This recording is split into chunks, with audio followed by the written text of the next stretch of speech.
Freddie Mercury was forced to live a double life for years before confessing his bisexuality. In the 1970s, even Brian May and Roger Taylor didn't know Freddie's true sexual orientation. The reason for this secrecy wasn't just social pressure, but the record company's threat of contract cancellation. If you want to hear this story to the end, please don't forget to subscribe, because the real cost of Freddie Mercury's double life that lasted for years in the record company's secret threats reveal one of rock history's darkest secrets. In the early 1970s, Queen hadn't yet become a worldwide phenomenon. Freddie Mercury was still known as Farrokh Bulsara at the time and was trying to establish his place in the music industry. But the reality Freddie lived behind the scenes was much more complex and dangerous than his on-stage performance. In those years, there was no place for a non-heterosexual musician in rock music's masculine world, and Freddie knew this reality all too well. The shocking truth that Brian May confessed in a 2018 interview was that in the 1970s, they had no idea about Freddie's private life. According to Brian, Freddie was extremely mysterious about where he went and who he spent time with after studio sessions. Roger Taylor shared similar observations and said that Freddie managed his double life so skillfully that even the band members couldn't figure out his real identity for years. This secrecy wasn't just a personal choice. Although homosexuality was legal in England in the 1970s,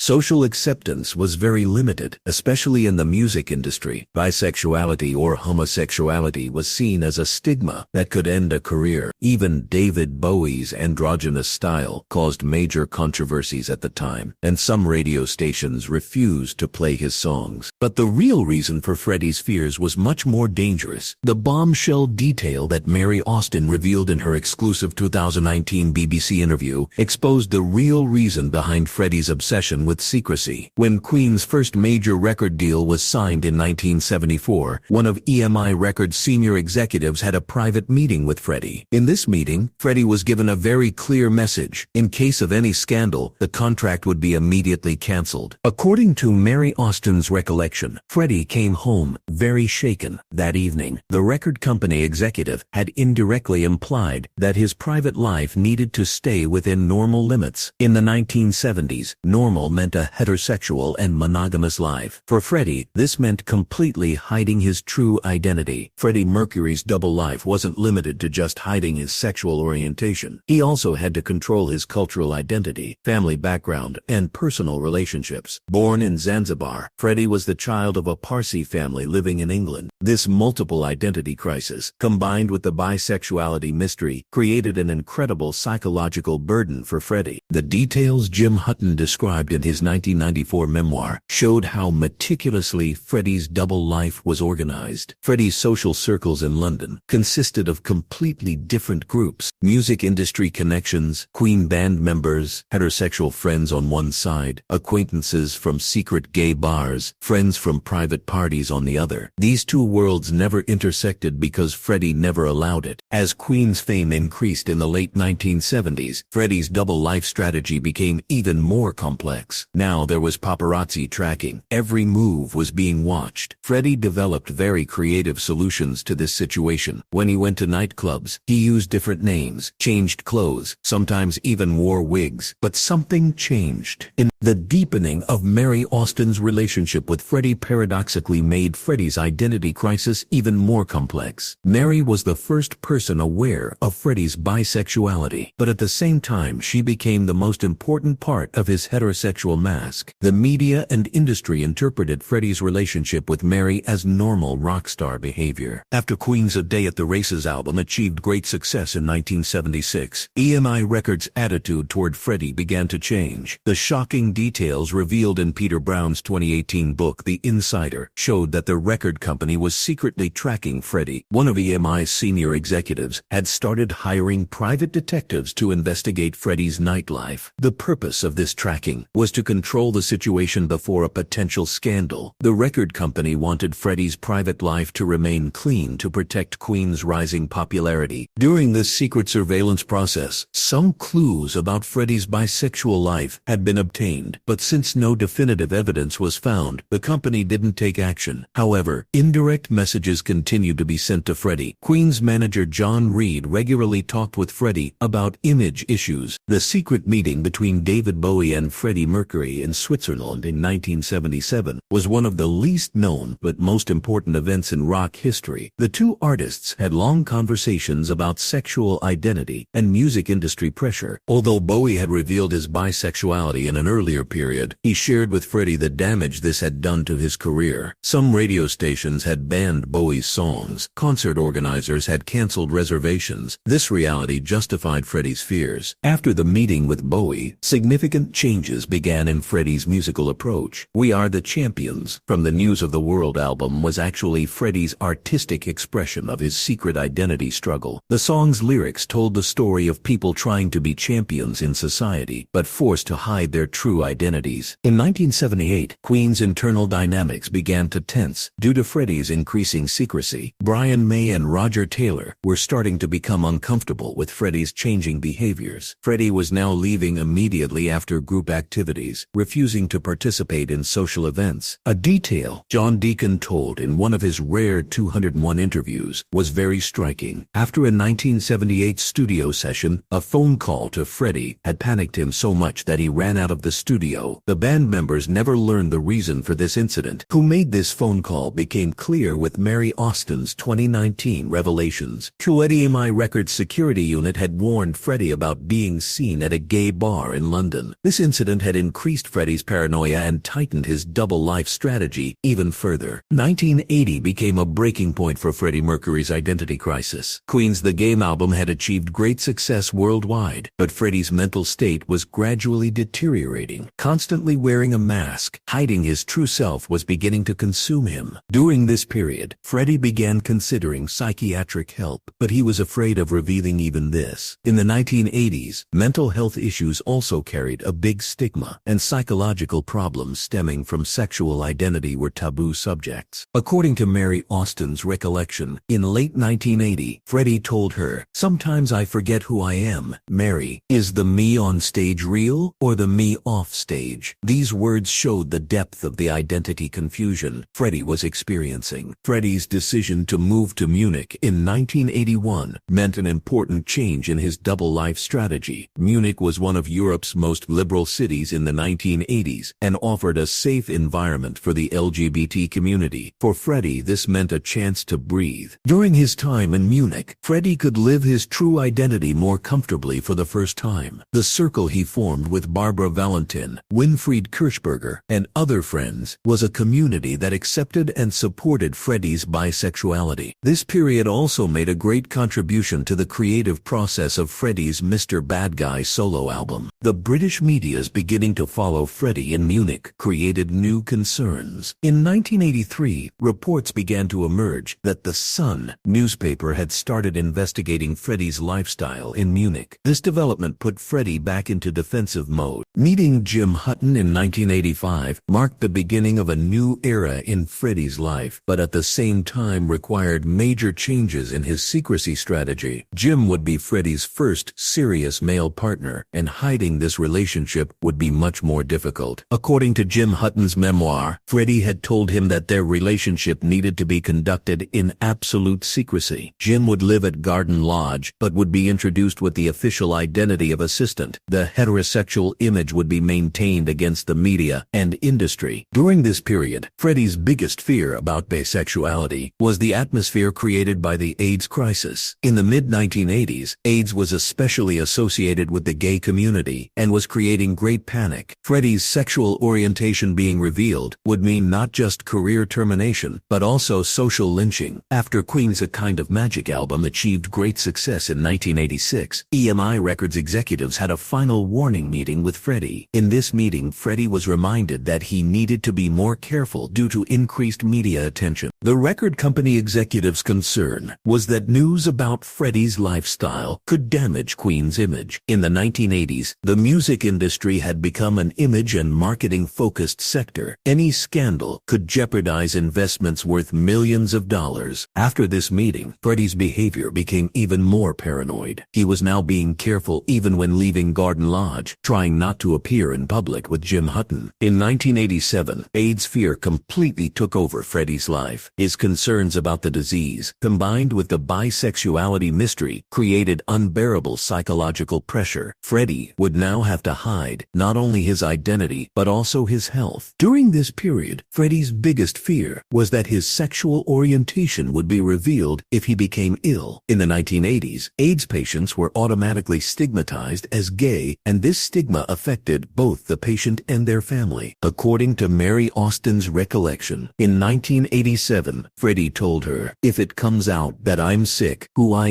am will also come out. I have to hide both." These words showed the dimensions of the double squeeze Freddie was experiencing. The secret conversation between Elton John and Freddie Mercury backstage in 1976 was one of the most important but least known moments of solidarity in rock history. Elton, who was beginning to live his sexual identity more openly at the time, understood very well the dilemmas Freddie was experiencing. This conversation between the two artists was not only personal support, but also the beginning of the secret LGBT network in the music industry. In this meeting, which Elton John described in detail in his 2019 autobiography, the advice he gave Freddie was very striking. Elton had acknowledged the damage that living openly had done to his career, even at that time, but also said it was necessary for his mental health. He told Freddie, "You're a bigger star, so the risk is greater, but freedom will also be more valuable." After this conversation, a special bond was established between the two artists. Elton John became an important part of the secret network that supported Freddie's bisexual life. Private parties held in London in the late 1970s were meeting points for this secret network. Musicians including Rod Stewart and George Michael could live their true identities in safe environments. The secret friendship George Michael had with Freddie Mercury showed the dimensions of LGBT identity struggle in the 1980s music industry. Both artists, despite being famous at mega-stardom level, had to hide their sexual identities. Private letters found after George Michael's death in 2016 revealed the struggle he shared with Freddie in detail. In 1984, when Wham! Was at its peak, George Michael had sought advice from Freddie. Freddie told him, "First secure your musical legacy, then pursue the truth." This advice was influential in George Michael's decision to transition to a solo career. The correspondence between the two artists showed how systemic homophobic approaches in the music industry, where record companies saw not only individual artists, but all LGBT musicians as potential risks. This situation led to the formation of a secret solidarity network among artists. During the Winter of Discontent period experienced in Britain in 1978, social tension also increased pressures on sexual minorities. Margaret Thatcher's rise to power and the strengthening of conservative policies further increased Freddie's paranoia. Although Section 28 law hadn't been passed yet, the developing atmosphere in this direction was worrying LGBT individuals. During this period, EMI Records' attitude toward Freddie became even harsher. The company's security unit developed special methods to ensure Freddie was tracked even in the pre-social media era. Photographers, private detectives, and even fake friends were used to monitor Freddie's private life. One of the most striking details Peter Freestone described in his 2001 book Freddie Mercury, an intimate memoir, was an attempt to place hidden cameras in Freddie's home in 1979. This attempt was discovered at the last minute and caused Freddie to raise his security measures to maximum level. Freddie's purchase of Garden Lodge in 1980 was not just a luxury lifestyle choice, but also a strategic move for privacy. The house was turned into a fortress with high walls and special security systems, but these security measures meant both protection and isolation for Freddie. According to Mary Austin's final 2020 interview, daily life at Garden Lodge was extremely organized and controlled. What hours Freddie would meet with whom, what kind of activities would take place in which rooms were even planned. This planning was necessary to maintain privacy but was also a system that negatively affected Freddie's mental health. Even the decoration of Garden Lodge reflected Freddie's dual identity. The salons prepared for official guests featured objects and photographs that supported the heterosexual image, while private living spaces had a much more personal and free character. This situation showed that Freddie had to wear a mask even in his own home. Joe Finelli's entry into Freddie's life was a new factor that increased the complexity of bisexual identity. Joe had become one of Freddie's important male partners partners in the late 1970s, but this relationship was also conducted in absolute secrecy. Joe's death from AIDS deepened both Freddie's personal and identity crises. The relationship with Joe Finelli was the first serious sign that Freddie's bisexuality wasn't limited to Mary Austin. But hiding this relationship was much more challenging than maintaining the bond with Mary Austin. Joe's presence at Garden Lodge was a situation that constantly required explanation. In 1983, when Joe began showing symptoms of illness, Freddie's fears increased significantly. AIDS was still a disease that wasn't fully understood, and Joe's condition was like a dark preview of Freddie's own future. The period Freddie spent in Munich between 1979 and 1985 wasn't just a musical exploration, but also an escape project to experience sexual identity freedom. Barbara Valentin, Winfried Kirchberger, and his circle in Munich offered a safe environment where Freddie could live his bisexuality, but this freedom was also limited. The British media's efforts to track Freddie in Munich posed a constant threat. In 1982, the Sun newspaper's Munich correspondent had begun investigating Freddie's private life. This situation forced Freddie to be constantly alert, even in Munich. The details Barbara Valentin told in her 1996 interview revealed the contradictory nature of Freddie's life in Munich. While Freddie was trying to live freely on one hand, he was constantly experiencing the fear of being discovered on the other. The stress created by this dilemma caused Freddie to turn to alcohol and party life. The official definition of AIDS in 1983 and the association of the disease with the gay community completely changed Freddie's strategy for hiding his bisexual identity. Now he would have to hide not only his sexual orientation but also his health condition. During this period, Freddie's biggest fear was the automatic connection established between illness and sexual orientation. In the 1980s, everyone diagnosed with AIDS was automatically stigmatized as gay. This stigma affected both the patient and their family. According to Jim Hutton's memories, after 1985, Freddie's behavior became increasingly paranoid. He no longer used public restrooms, avoided shaking hands, constantly wore gloves. These behaviors stemmed not so much from fear of disease, but from the concern that suspicion of illness would reveal his sexual identity. From the mid-1980s onwards, tabloid media began a systematic campaign about Freddie's private life. The Sun, News of the World, and other tabloids began speculating about Freddie. This media pressure forced Freddie to make his secrecy strategy even more sophisticated. The Is This the Real Life article series published in The Sun in 1986 contained indirect hints about Freddie's bisexuality. These publications panicked the record company and increased pressure on Freddie. In the media war, Freddie's most effective weapon was controlling his own image. He focused on strengthening his heterosexual image using professional photographers, image consultants, and PR experts. Visual partnerships with Mary Austin were increased. Special projects were developed to be seen in masculine activities. By 1985, Queen's internal dynamics began experiencing serious tension due to Freddie's increasing secrecy. Brian May and Roger Taylor were becoming increasingly uncomfortable with Freddie's changing behaviors. John Deacon had noticed the situation but was determined not to question it. The most intense moment of this tension occurred after the Live Aid performance in 1985. Freddie's immediate departure after the stage and not attending the after-party surprised the band members. According to Brian May's 2020 revelation, they had serious concerns about Freddie that night. This tension between band members reached its peak during the recording process of the A Kind of Magic album. Freddie's behaviors, such as not wanting anyone to stay with him, even during studio sessions, and hiding his phone conversations negatively affected group dynamics. Between 1987 and 1991, Freddie's secrecy strategies had become desperate measures. After receiving his AIDS diagnosis, the double secrecy burden reached unbearable dimensions. He now had to hide both his sexual orientation and his health condition. One of the most creative methods Freddie used during this period was the multiple personality strategy. He presented different versions of himself in different social circles, wearing appropriate masks for each group. In music industry circles, he was the heterosexual rock star. In his private circle, the bisexual artist. In family circles, the traditional Parsi son. He maintained these identities simultaneously. the stories developed to explain Jim Hutton's presence became increasingly complicated. When the personal assistant story wasn't sufficient, different explanations like security officer and house manager began to be used. In the late 1980s, Freddie was experiencing a deep spiritual crisis, alongside his sexual identity crisis. Trapped between Parsi tradition, Western lifestyle, and secret sexual identity, Freddie had difficulty defining himself. During this period, Freddie's interest in Zoroastrianism had increased again, but the traditional Parsi community was very conservative about homosexuality. Freddie was trying to balance his own cultural roots with his modern identity. According to Mary Austin's recollection, Freddie frequently asked, "Who am I?" during this period. This wasn't just questioning about sexual identity, but also a process of questioning cultural, artistic, and spiritual identity. Freddie Mercury's bisexuality struggle wasn't just a personal story, but also an important part of social change. The difficulties he experienced contained lessons for the next generation of LGBTQ+. The changes in the music industry from the 1990s onwards were partly realized under Freddie's pioneering leadership. His death created awareness about AIDS, while also starting social dialogue about sexual identity. The ability of artists like George Michael, Elton John, and Boy George to live more openly was partly the fruit of Freddie's suffering. His struggle prepared the necessary ground for future generations to be more free. In the final years of his life, Freddie's biggest struggle was trying to maintain his identity mask while physically weakening. With the progression of AIDS, maintaining his heterosexual image became even more difficult. During this period, the personal assistant story, developed to explain Jim Hutton's presence, began to be questioned by the media. Some tabloid newspapers began speculating about Freddie's private life. Freddie's statement revealing AIDS also meant indirectly confessing his bisexuality. In 1991, AIDS was still largely perceived as a gay disease, and this revelation automatically brought speculation about Freddie's sexual orientation. This final confession meant the end of the double life Freddie had maintained for over 20 years. He had nothing left to hide, but he also had no time left to live this truth. After Freddie's death, Jim Hutton's revelations revealed the dimensions of the secrecy that had been maintained for years. Jim's memoir was the first source to describe Freddie's bisexual identity and the reasons for hiding this identity in detail. Although social attitudes had begun to change in the 1990s, bisexuality was still a major taboo subject during Freddie's lifetime, especially in an industry like rock music that was considered macho. There was very limited space for non-heterosexual artists. From the 2000s onwards, Freddie Mercury's bisexual identity began to be accepted as an integral part of his artistic legacy. Progress in LGBT rights made the struggle Freddie experienced more understandable. The 2018 film, Bohemian Rhapsody, brought Freddie's bisexuality struggle to mainstream culture. The film told wide audiences about the identity crisis and double life strategy Freddie experienced. Today, Freddie Mercury's bisexuality story has become an important source of inspiration for the LGBTQ+ community. His struggle reflects the experience of millions of people who are forced to hide their identity. Freddie's double life strategy shows how intense the social pressures of that period were. At the same time, it also presents an example of how artistic creativity can be nourished by personal struggles. Freddie Mercury's bisexuality mystery and the double life he maintained for years is an important part of 20th century social history. His story shows how difficult the struggle for identity freedom can be. When record companies' threats, social pressures, and personal fears came together, even a strong artist like Freddie was forced to hide his true identity. But this secrecy paradoxically made his artistic expression even more powerful. Freddie's double life wasn't just a personal struggle, but also part of a long-term battle for social change. His courageously maintained secret struggle prepared the necessary ground for future generations to live more freely.